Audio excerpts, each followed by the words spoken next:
afternoon, everybody. Thank you for joining me tonight. I wanted to start this presentation by imagining a scenario for everybody to keep in mind.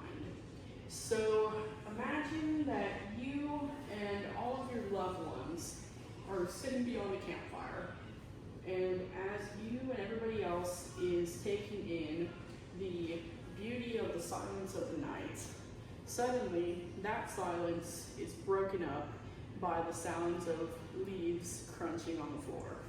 It occurs to you and everybody else that you are no longer alone. You are in the presence of a wild bear. What do you do next?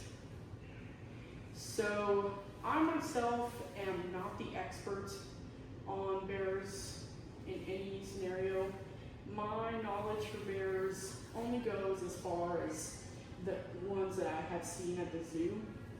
But in this case tonight, I have extensively researched a few topics that I wanted to share with everybody to better educate everyone in situations like these. So the information that I'm going to present tonight is going to do a few things.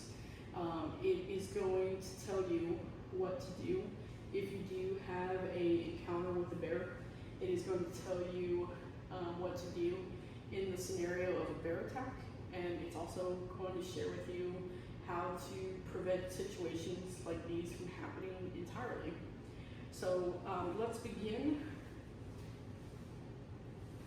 So one of the first steps into witnessing a bear encounter, one of the highest things to recommend would be to remain calm. According to What to Do If You See a Bear, a complete guide by the website Bear Vault, last accessed in March 16th, 2023, the first step is going to be asserting your presence. So that means standing tall and speaking in a loud, low tone to assert yourself from the bear.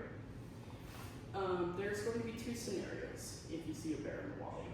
So if you see a bear and the bear does not see you and you are not being approached, slowly begin to back away while keeping eye contact on the bear.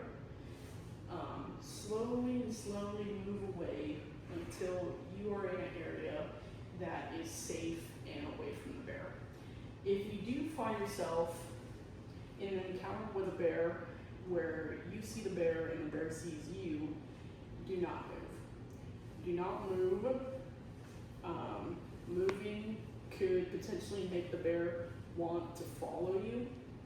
So it's best to stay in place and practice, like we talked about, standing tall while having your arms out, while keeping that voice in a low tone to assert yourself from the bear. So now that we know what to do during an encounter with a bear for successful escapes from them, let's talk about what to do in the rare occurrence that a bear does decide to attack. So assuming that the bear does attack you, there's going to be different situations for different types of bears. So if you encounter a grizzly bear, the article How to Survive a Bear Attack by WebMD, last access January 23rd, 2023, says there's going to be different strategies in regards to grizzly bears versus black bears. So if you encounter a grizzly bear, the best measure that you can do is going to be laying on the ground completely flat on your stomach while also having your legs spread apart. By doing that, that makes it a lot harder for the bear to flip you over. And if you encounter a black bear, that is a lot scarier of a scenario. If you encounter a black bear, it's advised to escape the situation the best that you can, but in the case that you can't, you are going to have to, in a sense, fight. So by fight, I mean you are going to have to make yourself appear bigger, talk in a lower tone, and also look the bear in the eye.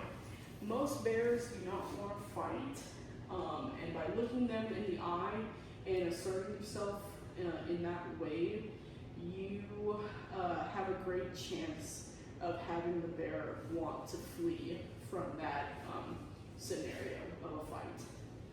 So yeah, now that we know what to do as far as having a bear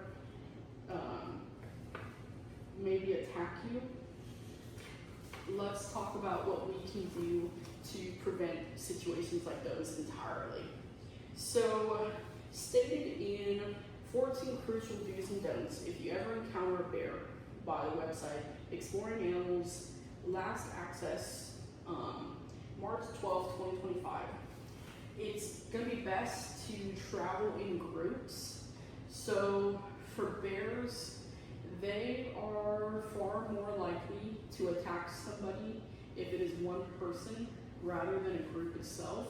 So it is highly recommended to always travel in groups when you're camping. It is also highly recommended to practice safe food storage. If you practice safe food storage, that creates a far better chance of not attracting bears to campsites. And it is also highly recommended if you are going camping to carry bear spray as well, in the chance that you do find yourself in a scenario of an aggressive bear encounter. That is a great deterrent to have. So thank you very much for letting me speak tonight on this topic. The information that has been represented today should be seen as life-saving strategies on what to do on these occasions, as well as how to avoid situations like this entirely. Though bear experiences can be very rare, yes, but also exciting, I hope the information that I've shared with you today will stick with you for the many camping adventures that you have in the future. Thank you, everybody, and have a good rest of the night.